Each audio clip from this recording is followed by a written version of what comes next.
Welcome to the Ages of Rock podcast with your hosts Bill Algie, Dennis Talbot, and Alan Tate. We are three guys who have one thing in common, a love of rock and roll. Our goal is to talk about all things rock. We hope you find this show intriguing, funny, and occasionally highly opinionated. Enjoy! Hey, welcome back to the Ages of Rock podcast. It's Bill. I'm doing a solo show with my buddy, Kenny Wilkerson. How are you doing, man? Hey!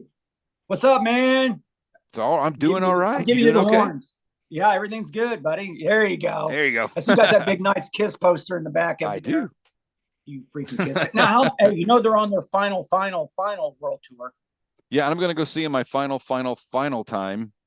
Yeah. On the Saturday after Thanksgiving, because I didn't get a ticket to the final show in Madison Square Garden. I actually did have one in the little queue on Ticketmaster after I waited. But normally Ticketmaster, you have like 3 minutes to make a decision. Yeah.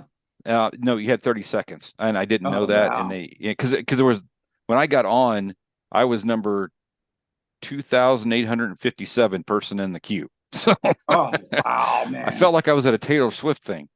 Yeah, well, it's Kiss, man. I mean, I'm not going to talk about Kiss all night, but you know they had. Did you see the thing about Gene with the wheelchair or the chair? They rolled. Oh my God, that was so funny. Well, it's just sad, right? Oh, in the wheelchair? I mean, I haven't seen him in a wheelchair. Well, not a wheelchair, a chair. They brought him out and sat him down on stage. Remember, he passed out. Yeah, he was having some health issues. Yeah. Yeah, man. So I mean, that's what happens when you're 70-something with all that stuff on, man. I don't know how long they can keep going, brother. Yeah, I thought you were talking about him driving around this little go-kart thing, but backstage. I've seen that Oh my God, that's so damn funny. And everybody has put him on that little go-kart on everything. I mean, memed it. Yeah, that's memed it. Memed the hell out of it. Well, we're not here to talk about those guys. We're going to talk about you because you've got some new project going on. Always got something going on. You know, what we're doing is we have a new documentary. You know, it's funny because I met you at Rocklahoma too, did I not? You met Alan at Rocklahoma. You wasn't there because I remember there was a couple guys. Yep. That's the first time I met Alan, by the way, was at Rocklahoma, and we're going to be there again this year. Sorry. Well, you know how I remember he came up to ask me a question, and I flipped it on him really hard, and he thought it was really funny. So we kind of been friends after that because I kind of burned him. He said something stupid to me, and I made it even worse for him. You know what I mean? And he's like, "I like you." Yep. You know, that's what he does. That's his thing. Yeah, that's good. But anyways, we're going to be at Rocklahoma again this year. Cool. So that's only what, 6 weeks away, man. Yeah, not far. Yeah. So we'll be playing on September 3rd, Sunday. I think that's Rob Zombie and Pantera night. Nice. And this will be our third time performing there. And so definitely jacked about that. But that will be September 3rd. But on August 29th, we have the premiere of the new documentary, Novarex Ain't Easy, Staying Cheesy, which will be available on Prime Video August 29th. And then after that, yeah, right. It's kind of cool. Nobody gets it. You know, I send it all out and people are like, hey, when's your album dropping? I'm like, it's a documentary. people don't even, their brains don't catch it. Read the material. It's not hard. No. Well, that's like that, but that's like my band guys. I'll send them a group text. I'll say, I'll see you tonight at 8. And they'll say to me, what time? That's it. It was only 3 freaking words to begin with.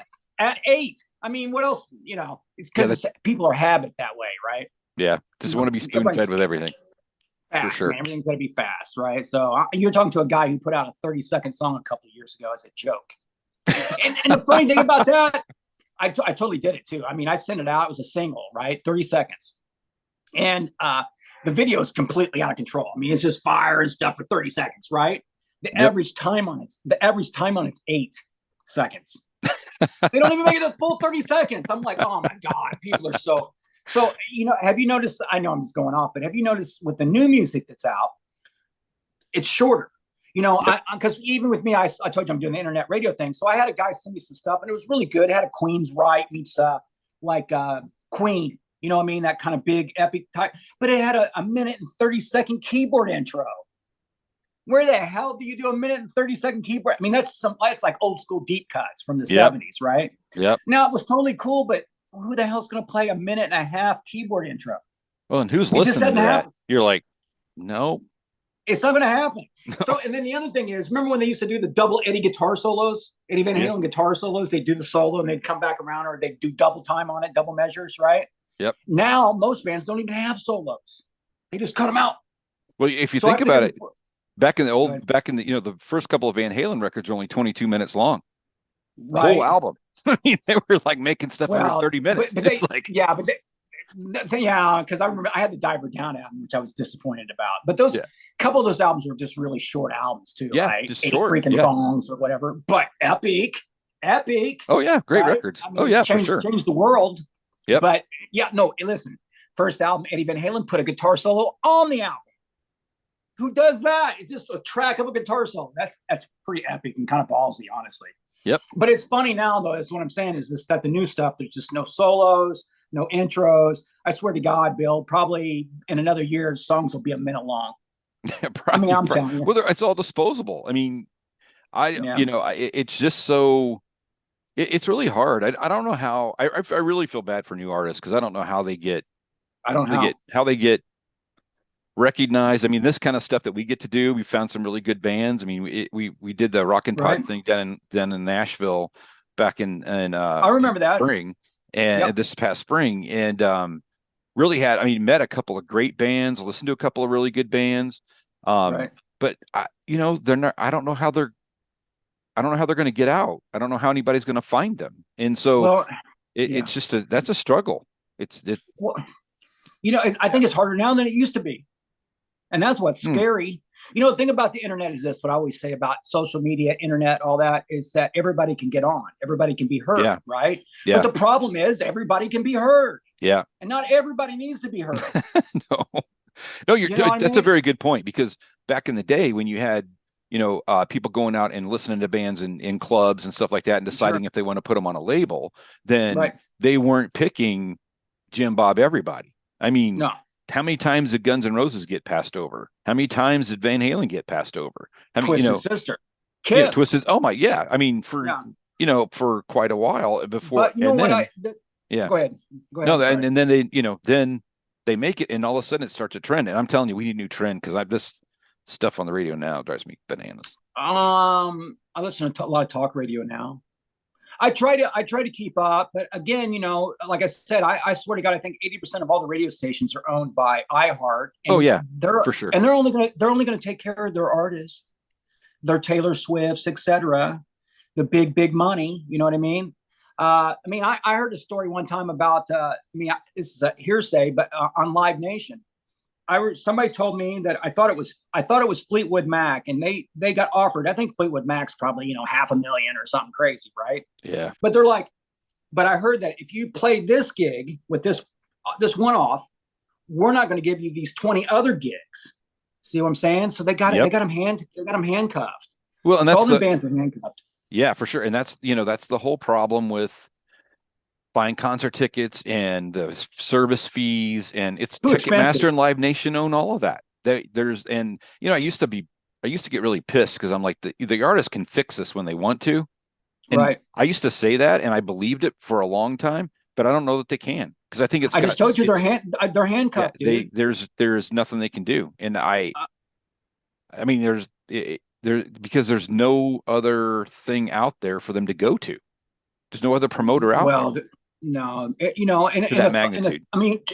Taylor Swift tries, believe it or not. She's actually got the pull to do it. She's in the right spot, so God bless her for trying. But there's the only thing really for bands is just touring. Yep. That's still good, but you can't make money on songs because nobody's going to, them days are over. The last big run for me, I remember back in the middle of the 90s with Alanis Morissette's album, Jagged Little Pill. That album was out of control. She was getting 40 spins a day, which is out of control, per radio station across the country. But, these guys would have budgets of $20,000, $40,000, $50,000 a week, just on radio. You know what I mean? So, and then there's a couple of guys, you had your Justin Bieber and these kind of guys that popped because of early YouTube and things, but that's been saturated so much now too. So I think that's kind of done. So I really don't know where they're going to go. I mean, even myself, I have 4 albums, I think, up on TuneCore, or CD Baby or whatever, where you're at, all the different locations. And dude, I might sell between all of them. I may upload, say, 1,000 downloads for the year. And it gives me just enough money to reissue them again for the following year. Because they're $50 a pop. Yeah. So I don't even know. I don't know if I'm even getting a penny a song. Yeah. It's just stupid. Yeah. I don't know how. And that's what amazes me. I don't know how it's going to be, what it's going to look like in 5 to 10 years. I mean, and I used to say, because at one point when I first heard Taylor Swift, I really thought, because I heard her do something without like a cappella kind of stuff. Right. And it was horrible. I mean, she sounded really bad. I mean, I'm like, okay, this is completely auto-tuned. This is completely made up bull crap, but it doesn't matter. No.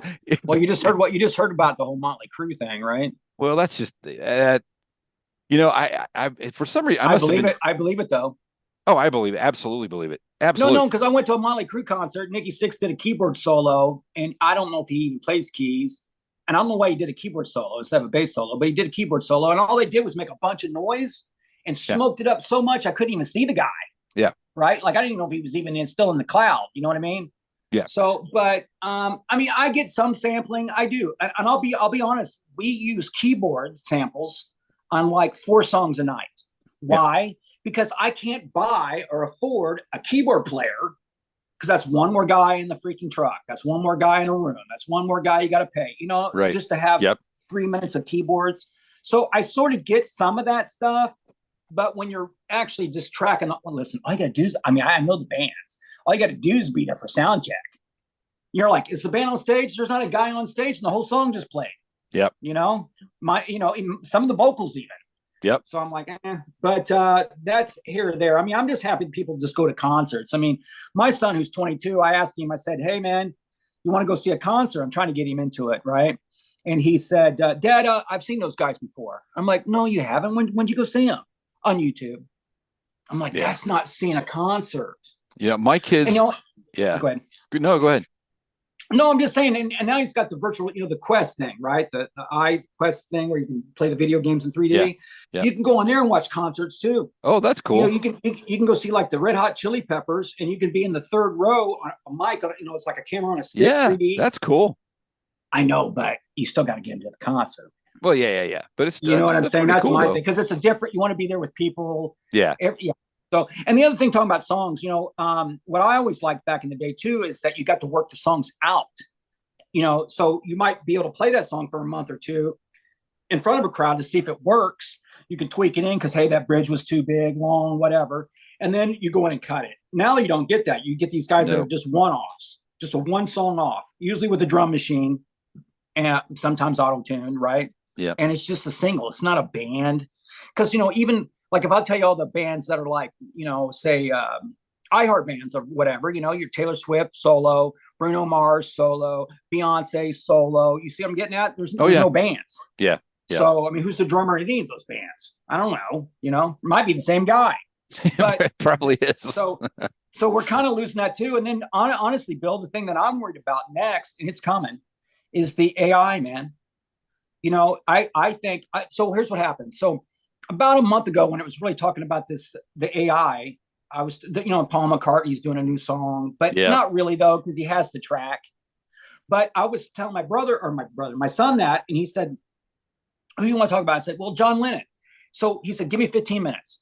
So 15 minutes later, he sends me a track. Space Odyssey was the music, because it had to be this acoustically, something for him to do it real quick. But he took a sample and had John Lennon sing the whole song. And dude, 95% sounded like John Lennon. His phrasing and everything. And John Lennon, he could do it with, because John Lennon's got so many songs out there that they can capture it from like all these different kind of angles, riffs and stuff. So what I see happening, and Avatar, the movie, where it's all CG. So I figure probably in the next 5 years, because it'll write bios for you. It'll do websites for you. It'll write songs for you. It'll write poems for you.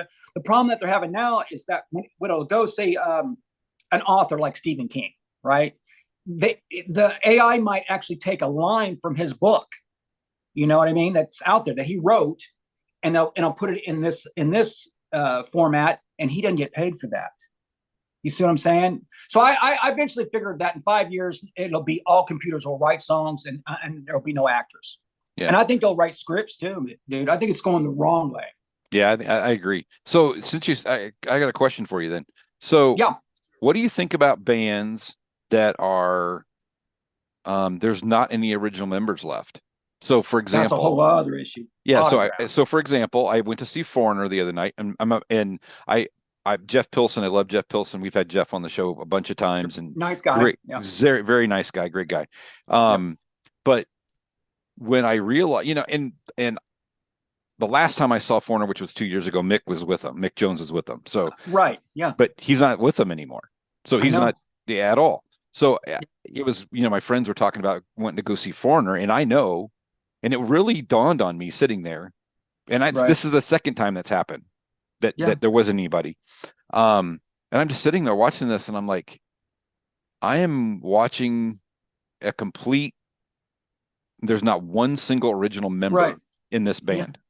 Yeah. It's like it's almost a tribute to it is, band. and I it's kind of weird because Kelly Hansen does a phenomenal job. Great lead singer. He's been in the band, I think, longer than he's in Lou for sure. Yeah, than Lou. That's what I was getting to. Yeah. So so I give him a little bit of credit for that, right? Yeah, but on the whole, the other thing that's happening is I have tickets to see ZZ Top and Leonard Skinner. There's nobody left in Leonard Skinner. It's like, I'm not really seeing. Am I really seeing Leonard Skinner, or am I seeing? You're seeing his brother. That's been in the band for a while. I mean, I know, but no. Listen, I'll give you another example. Quiet Riot. Oh yeah. So Frankie passed away. And then what did they do? They went and got Rudy. Yeah, and that was the best move. He's a great guy. Yeah, I've interviewed Rudy. Oh, yeah. I got like a man crush on Rudy. He's a good dude. He's the one that wrecked me. I told him this. It's even in my documentary. The documentary that drops on August 29th on Prime Video. Novarex ain't easy thing, cheesy. But I do a clip in it where I was interviewing him, and I was talking about back when I was a kid in Indiana, I'm 15 years old, big satellite dish out in the yard. I mean, I'm talking the big boy satellite dish, right? Yep. Like NASA. And I'm watching the 1981 or 82, I can't even remember now, but it's that concert when it was Brad Gillis filling in for, right after Randy Rhoads. And it was Rudy and obviously Aldridge and Ozzy, that concert, right? And I just remember it changed my life, dude. I mean, I knew what I wanted to do from that moment on. And what was killing me back then, I would look at those guys in my eyes. It was like I was looking at Iron Man or Captain America. I mean, they were like superheroes. They were heroes, yeah, for sure. And here it is. Now I'm an old dude, and because of that, I'm still wrecked. So I'm blaming that on Rudy Sarzo. We had Rudy Sarzo on the show. One of our first like big people that we really had on the show. Yeah. And we did it right around Christmas, and he took us on a tour of his house.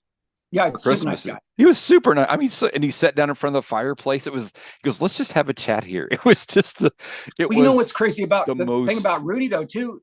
Rudy, he still kicks ass on stage too, right? Yeah. I mean, he still brings. He's got great hair. Everything's still cool, right? But Rudy's 70. Yeah. It's just like, wow, these guys, man, they're getting. It's like, wow, what happens when they're all gone?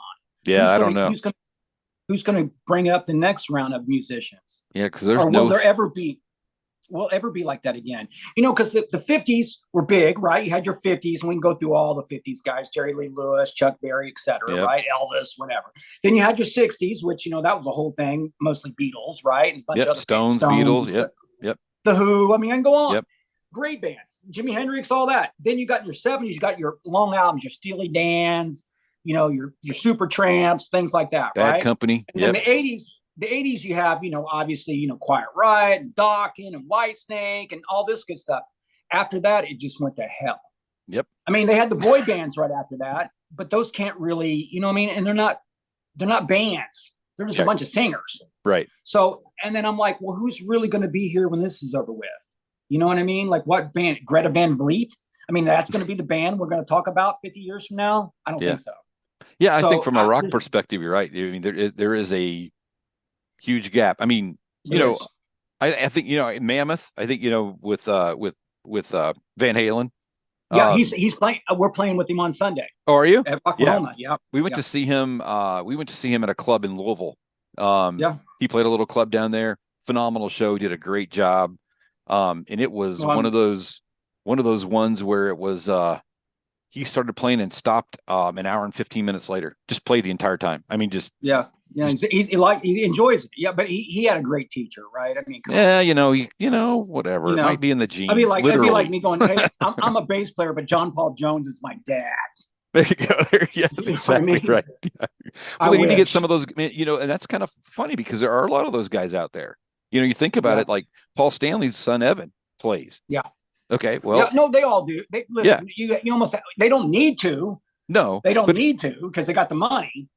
But they're not putting anything out. They're not putting stuff out. They're not. And I don't know if it's because they've been in the business for so long with their parents, they're just not interested. But there's a legacy there that Yeah, but where are you going to put it? Where are you going to put? Well, that's like you want to see Michael Jordan's kid play basketball, right? I mean, you always want that kind of thing. But even if they put it out, who's going to play it? Nobody. Nobody. Alan will play it on A to Z radio. There you go. And you're not going to watch. And the videos are almost throwaway at this point. Yeah. Right, because they're on YouTube for free. There's no real excitement about that anymore. No. So So all I did was call you to wine, I guess. But the good thing is I have a documentary coming out on August 29th on Prime Video. Check it out. I did one back in 2011 called Novarex Ain't Easy Being Cheesy. Yep. And I did it for fun. It was a glorified home movie. It featured a lot of Indiana in it at the time. And that thing, got picked up, right, by the Doc Channel. And then it run on Netflix. And it got me all kinds of little stuff, Smithsonian and all these different things. And here it is 12 years later. But now a lot has happened in 12 years. So it just talks about rock and roll. If you like to see a bunch of long-haired old dudes wearing eyeliner, still trying to give it up, you know what I mean? That's us, right? Yep. The little band that could. So the first one, can you watch the first one on YouTube? Is it available somewhere? It's everywhere. Yeah, it's everywhere still. Okay. Yeah, I don't ever really pay attention to some over it, but I it's out there. Yeah, I got used to Ain't Easy Being Cheesy, but the new one, Staying Cheesy. A lot of fun stuff in it, man. A lot of crazy stuff, and hopefully we'll get some good response on it. I'm excited about Prime Video. I mean, Amazon Prime has 220 million subscribers. Yeah, you're probably gonna get a person or two watch. I will watch it. So you got one. You'll watch it. I'm definitely watching it. You'll love it. I love watching that stuff, man. Well, this one you'll like. I make fun of a bunch of stuff. You know me. I mean, when the tagline is "Rock and roll ain't pretty, that's why it wears makeup," that should tell you pretty much what's going on there. Yep. Ups and downs, and the glory of being in a rock band. Well, and the trailer's pretty cool. I mean, the trailer that you did for it is really it fits the bill. Yeah, I mean, just making fun of 80s metal, man. I'm the only guy that ever did that. Everybody else is always freaking serious. Took it way too serious.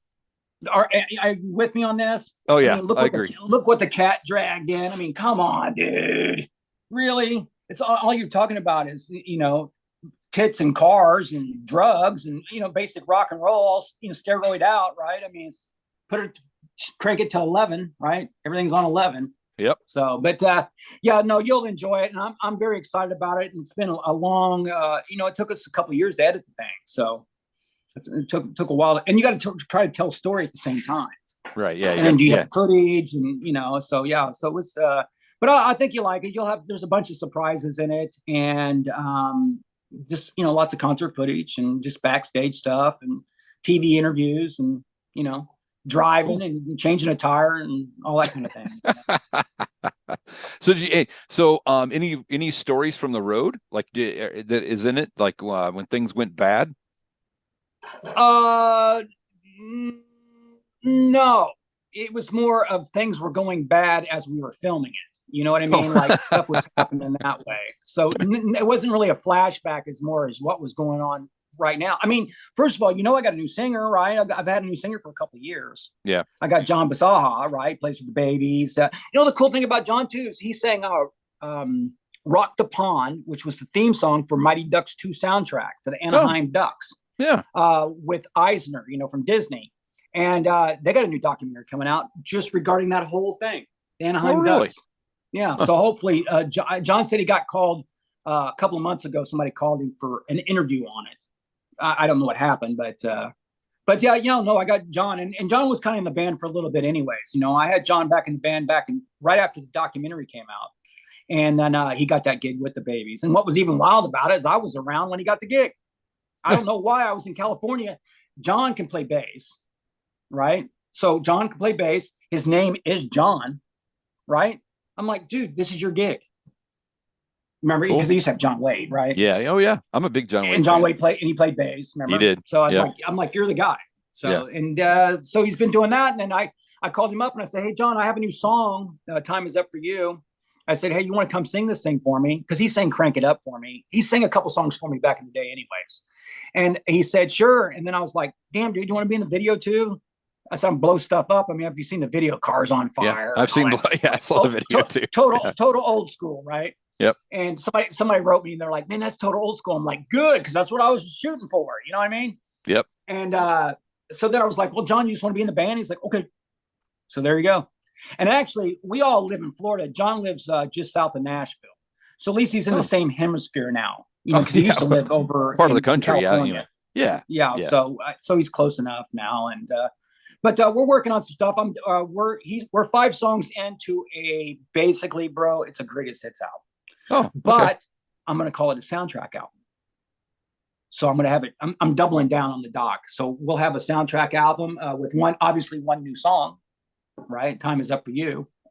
And just ready to see what brings us next. I mean, I know the last time I did a documentary, it was really awesome. You remember I got the Smithsonian out of it and a couple other cool things. And, it was really wild. I was telling you off air, when I went up to Indiana about a month ago, hanging with my mom, I actually drove up to and I forgot about him, by the way, Indiana State Museum. Yeah. They were totally excited about it, dude. Oh, really? Cool. Yeah. So, and I went in there and they got David Lee Roth, Axl Rose, David Letterman, John Mellencamp, of course, right? Of course, yeah. And I said, not one of these guys is going to show up. They're not going to show up. David Letterman's not going to go to the Indiana State Museum, but I will. So put up my display over here, blah, blah. And they were talking about even going, when you walk past it, it'll play part of a song. Oh, so wow. all that's working on right now. So I'm hoping in a dream world, that'll all happen by the 29th. Yeah, you got to let me know so I can go up there and I'll make sure I get up there and check it out. You'll have to. Yeah, you'll have to. It's a beautiful place. 80,000 square feet. It's been there since for a long time. And it's over 300,000 people go through it a year. Yeah, I have to write that down. Yeah. I don't think I've been to the Idle Jorg, but I've never been to the Indiana State Museum. It's right up there beside the ballpark. Yeah. Right across the street from the Indianapolis Indians. Which I did go to a game, by the way, when I was up there. That's a beautiful little stadium. It is. Nice little stadium. And then they built behind there's an amphitheater. Did you know that? No? I seen it. Seen it. I was just there. My brother, he has season tickets to that thing. So I went to the game. And it was like 75 degrees out, and I'm eating hot dogs for $1. I mean, it was awesome, right? Great experience. Yeah. But the funny thing is, the very last gig I played in the state of Indiana before I moved to Florida was the old Busch Stadium. Oh, really? Wow. Yeah. That was my very last gig in 95. Yeah. Wow. And I remember my guitar player played the national anthem on guitar on the mound, right? Didn't really work out. Didn't work out. It doesn't work out. Because you always got the old people going, you know what I mean? Because you're playing, Well, yeah, but that's pretty cool. Yeah, it was all right. I just remember, hey, mental note. No, I probably won't do that again. Just have to sing it next time. Yeah. Bruce Kulick plays it really well. I've seen him play it a couple of times. He does a really good job. Yeah, it can be done. It just has to be the right kind of thing. Plus, I got you. Plus, dude, 95, no telling what the hell. You know what I mean? His balls might have been hanging out back then even. I don't even know. You know what I'm saying? Could have been. It could have been. So. Could have been. Who knows? Yeah. So, no, I appreciate it. But, check it all out, man. And all right, man. Go to the website, novarexrocks.com. Like us on Facebook and Twitter, all the social media stuff. That's the thing that kills me now. But it's like Twitter and Instagram, and I'm just like, all social media. I don't have to list every one of them. Yep. You guys know it. You're all on it anyways. Yep. And give us a like, support rock and roll. And again, we're going, see, what is it? March will be 39 years for us. Wow. Come March. That's a day. So, I got to get a trophy just for that. I'm trying to get Indiana. I need to get Indiana. I'm trying to get my hometown to put up a statue, but that hasn't happened yet. We got to get them to do that. Well, after I get the Indiana State Museum, then I'll go for that. Yeah, then you can go back and go look. Mm-hmm. I should have a statue. Yeah, well, I got a whole display at the Johnson County Museum that's in Franklin. Well, there you go. Have you ever been to Franklin? Oh yeah. Okay, remember the Art Craft Theater? Yes.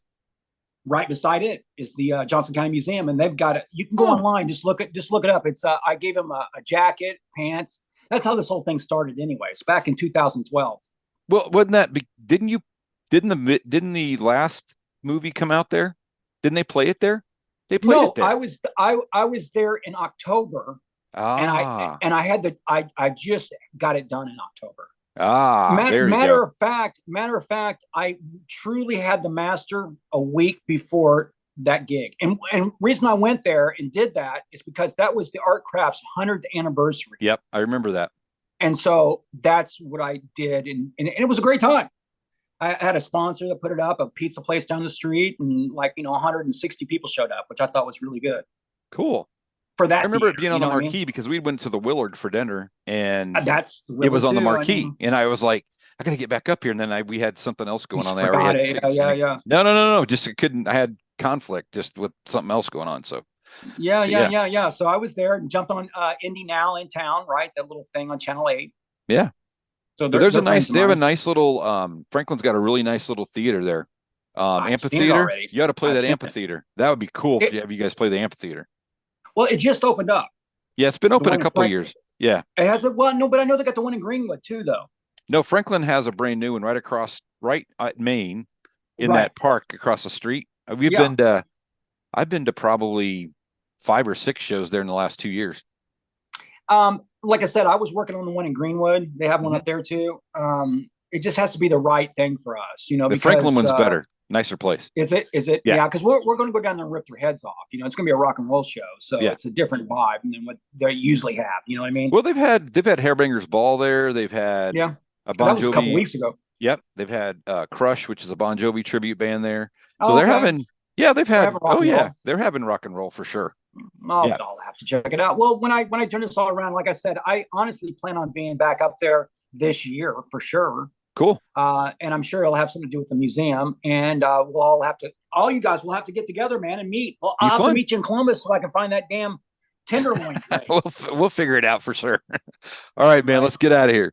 All right, hang on a second. Don't go away yet. There you go. Plug it. Don't forget to check it out August 29th on Prime Video. Ain't easy, staying cheesy. Go check out the trailer now. Check out the new song, Time Is Up For You. Just go to YouTube and Google the band Nova Rex. Cool. All right. Thanks for watching, and we'll see you next week.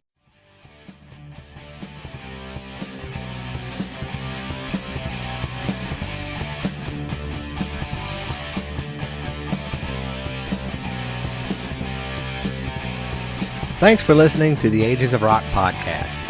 If you haven't done so already, be sure to subscribe to our YouTube channel, like us on Facebook, and most importantly, tell all your friends. Remember, you're never too old to rock. Until the next episode, peace out, folks.